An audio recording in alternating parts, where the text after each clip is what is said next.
قال الله تعالى في شان حبيبه الكريم إن الله وملائكته يصلون على النبي يا أيها الذين آمنوا صلوا عليه وسلموا تسليما اللهم صل على سيدنا وشفيعنا وحبيبنا ومولانا محمد معدن الجود والكرم وعلى آله وبارك وسلم صلاة وسلام عليك يا رسول الله صلى الله تعالى عليه وسلم لا إله إلا الله محمد رسول الله صلى الله تعالى عليه وسلم.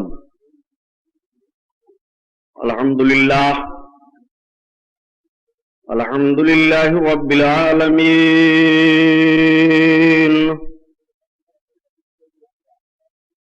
والصلاة والسلام على سيد المرسلين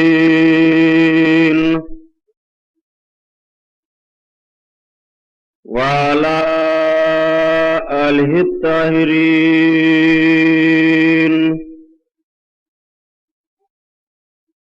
وصحابه المطهرين وابنه الغوث العازم الجيلاني محي الدين وأهل بيته أجمعين أما بعد أعوذ بالله من الشيطان الرجيم بسم الله الرحمن الرحيم قال الله تعالى في القرآن العظيم والفرقان الحميد ولا تقولوا لمن يقتل في سبيل الله أموات بل أحياء ولكن لا تشعرون. صدق الله البصير القدير وصدق رسوله الرشيد النذير والحمد لله رب العالمين. لائق صد احترام علماء اہل سنت، قابل قدر سامعین حضرات، آئیے ہم اور آپ عقیدت اور احترام کے ساتھ اپنے اور ساری کائنات کے مرکز عقیدت حضور رحمت للعالمین شفیع المذنبین رسول گرامی وقار محبوب پروردگار دونوں عالم کے مالک و مختار حضور محمد الرسول اللہ صلی اللہ تعالی علیہ وسلم کے دربار پرانوار میں درود شریف کا نذرانہ پیش فرمائیں. اللہم صلی علی سیدنا مولانا محمد معدن الجود والکرم وعلی آلہ وبارک وسلم صلاۃ و سلام علیک یا رسول اللہ صلی اللہ تعالی علیہ وسلم. خیر و برکت کے لیے بلند آواز سے درود پاک پڑھ لیجیے. اللہم صلی علی سیدنا مولانا محمد معدن الجود والکرم وعلی آلہ وبارک وسلم صلاۃ و سلام علیک یا رسول اللہ صلی اللہ تعالی علیہ وسلم. حصول نجات کے لیے اور پڑھ لیجیے. اللہم صلی علی سیدنا مولانا محمد معدن الجود والکرم وعلی آلہ وبارک وسلم صلاۃ و سلام علیک یا رسول اللہ صلی اللہ تعالی علیہ وسلم. دوستو، رات کے 1:40 ہو رہے ہیں.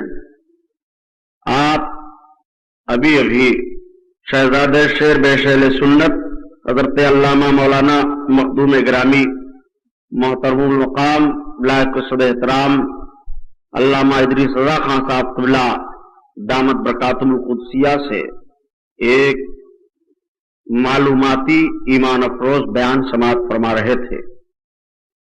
اس سے پہلے محب گرامی محترم حضرت علامہ صدیق حسن صاحب دامت برکاتہم العالیہ نے بھی بالکل طوفان نوح لانے سے اے آنکھ فائدہ 2 اشک ہی کافی ہیں اگر کچھ اثر کریں، سب کچھ انہوں نے پیش کر دیا. آج آپ سب حضرات بہت خوش نصیب ہو کہ آج اس سلطان الشہداء کے دربار میں حاضر ہو جنہیں ساری دنیا غازی کے نام سے یاد کر رہی ہے. آج ان کے جشن ولادت کی تاریخ ہے. یہ ساری باتیں آپ نے سن لی. مخدوم گرامی مرتبت حضرت سید حاجی اکبر علی صاحب